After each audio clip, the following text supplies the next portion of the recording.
Right, what do you think of when you hear the word romantic? Love? Hearts? Cheesy films?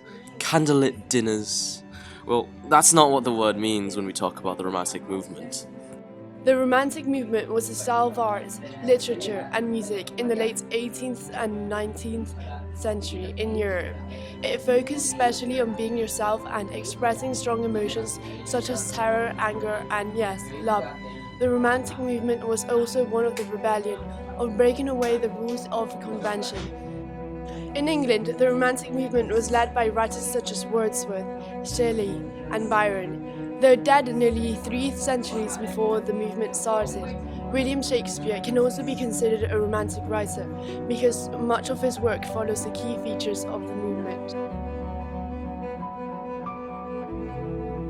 This is one of Shakespeare's many romantic poems. It is a critically acclaimed piece of work by many experts in the field of literature that has resonated through the ages, preserved in all its glory in Old English.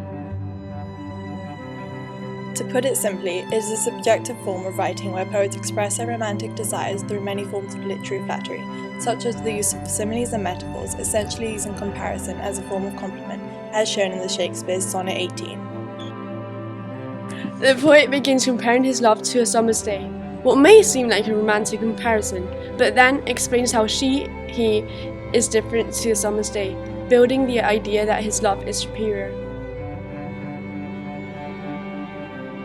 As the poet states, summer is too short, there are rough winds and the sun is too hot or goes behind the clouds. These are examples given that show how the poet feels that his love cannot be compared to a summer's day, as this would not do him or her justice. Most importantly, these examples show how nothing is forever perfect. Shakespeare, however, claims that his love's beauty will be eternally preserved because it will be recorded in this poem. And as long as there are people on earth, the poem will live on and so will his love. This sonnet follows many of the key features of Romantic poetry. Firstly, the poet expresses his individualism in the poem. If you think about it, the poem is not really written in praise of the lover, but in praise of itself. The poet does not discuss anything about his beloved's appearance or personality, but rather about how the poem will preserve it. As literary critic James Boyd White puts it, this famous sonnet is on this view one long exercise in self-glorification. Another reason why the poem follows the key features of Romantic poetry is because it deals with the poet's strong love for someone.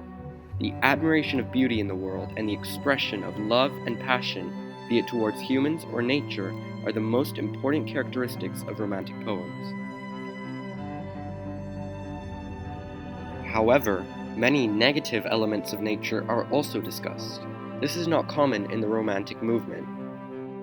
In conclusion, Romantic poetry is a style in which the poet expresses his love, passion, and admiration for the beauty in the world.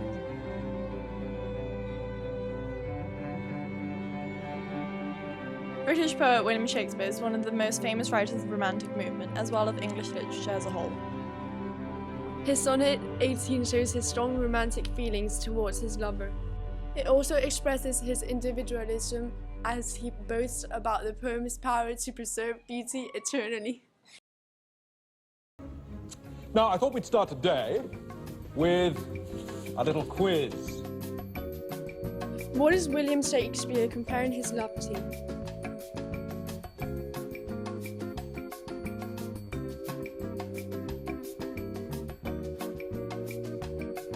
Why is his lover better than summer?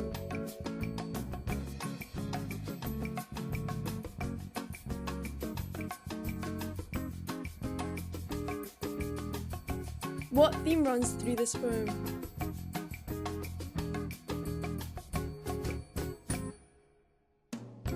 What is one of the most important Romantic poetry characteristics shown in this sonnet?